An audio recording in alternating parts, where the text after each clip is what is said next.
Hi friends, welcome to recipes in my home. Food colour எதுவுமே add பண்ணாமல் ரொம்ப சூப்பரான சுவையான ஆரஞ்சு பழ அகர் அகர் எப்படி செய்கிறதுன்னு பார்க்கலாம். ஸ்கிப் பண்ணாமல் பாருங்கள். காய்ச்சும் போது பொங்குங்கிறதுனால உயரமான பாத்திரம் எடுத்திருக்கேன். அதில் 2 லிட்டர் அளவுக்கு தண்ணி ஊற்றிருக்கேன். அகர் அகர் பவுடர் பண்ணி வச்சுருக்கேன். அதில் நான் 2 டேபிள் ஸ்பூன் அளவுக்கு ஆட் பண்ணிக்கிறேன். ஆட் பண்ணிவிட்டு இது நல்லா கொதித்து கரைஞ்சி வரணும். அதுக்குள்ளே ஆரஞ்சு பழ சாறு பிழிஞ்சி எடுத்துக்கிறேன். ஒரு 2 பழத்தை எடுத்து வச்சிருக்கேன்.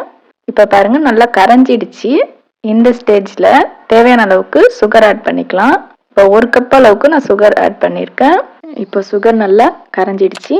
இப்போ ஒரு பிளேட்டில் ஆரஞ்சு சுளைகள் ஒரு 4 சுளைகளை இந்த மாதிரி தோலை மட்டும் உரிச்சிட்டு எடுத்து வச்சுருந்தேன். அதை நான் அப்படியே சேர்த்துட்டு காய்ச்சி வச்சிருக்கிற அகர் அகரை அப்படியே ஆட் பண்ணிக்கிறேன்.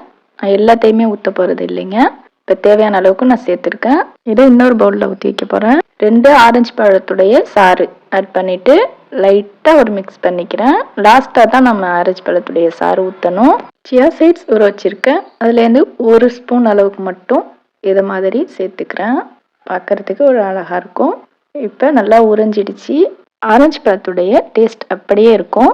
இஃப்டாருக்கு ட்ரை பண்ணி பாருங்கள். வீடியோ பிடிச்சிருக்கோன்னு நினைக்கிறேன். லைக் பண்ணுங்கள். உங்கள் ஃப்ரெண்ட்ஸ் அண்ட் ஃபேமிலிக்கு ஷேர் பண்ணுங்கள். எனக்கும் சப்ஸ்கிரைப் பண்ணி சப்போர்ட் பண்ணுங்கள் ஃப்ரெண்ட்ஸ். தேங்க்ஸ் ஃபார் வாட்சிங்.